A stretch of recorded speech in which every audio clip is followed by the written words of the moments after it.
miidiyaaleen gugurdaan illee na gargaaruu dandeettan bakka tanatti miidiyaaleen gugurdaan illee na gargaaruu dandeettan jechuudha. Namni kun haadha qaba, haadha irraa dhalatu qaba. Namni haadha malee hin dhalatu haadha qabaa jechuudha. Obboleeyyan kiyya kabajamaaf jaalatamu. Ani dhalataa Arsii Lixaati. Arsii Lixaa dhalataa magaalaa Dodolaati jechuudha. Kan dhaladhee guddadhee Dodolumatti.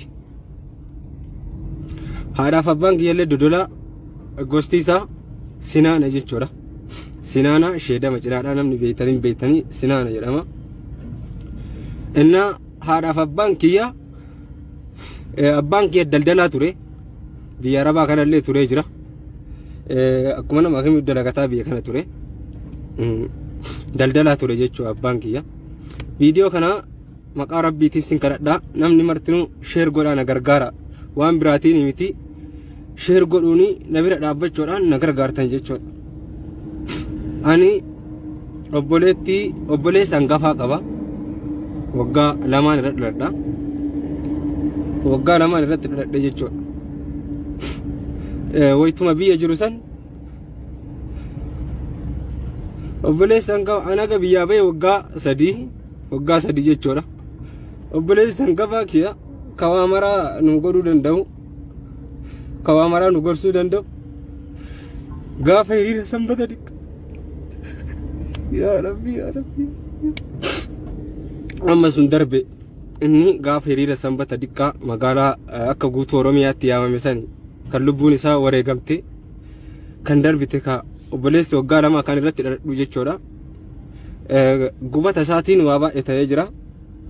Waa baay'ee keessa seenee jira. Waa baay'ee yaadee jira jechuudha. Haati tiyya tana dhaltee an diimaa gurraattii isiin beeku. Haadha tiyya tana dhalte jechuudha. Diimtuu taatee gurraattii taatee bifa siin taate hin beeku. Haadha tiyya tana dhalte jechuudha. Innaa amma obboleettiin tiyya xiqqootuni yeroo baay'ee isiin narra cinqamti. Haadha fi kana barbaachuutti jechuudha. Narra cinqamti jechuudha. Abbaan kiyya immoo hicciitiin kun waan ta'e hin beeku. Hicciitiin haadhaaf abbaa kiyya waliin qabu waan ta'e hin beeku. Haadha tiyya bakka jirtu natti himuu hin barbaadu. Haadha tiyya bakka jirtu kamiyyuu natti himuu hin barbaadu jechuudha. Oromoo tiyya bakka jirtu kamiyyuu natti himuu hin barbaadu jechuudha. Innaa amma isiin tunii akka wannan waadaa seenee foyta diqqaa qa'ee jiru adaadhaa tiyya bira jirti. Haadha isiitiin akka wal qunnamsiisuudha barbaade jechuudha. Anaafis haadha isiifis haadha waan kana barbaachuutti jira jechuudha. An dhaladhee umrii kiyyarraa bakka nama waggaa meeqaa techoon kiyya umrii kiyyarraa bakka biyyan teennee rakkoon irratti hin argamne hin jiru, rakkoon irra hin geenye hin jiru. Mootii biyya gabroomsa san jedhiiti obboleessa kiyya kan hangafaa kana ka waan hundaa na gargaaru. Obboleessi kiyya shufeeridha.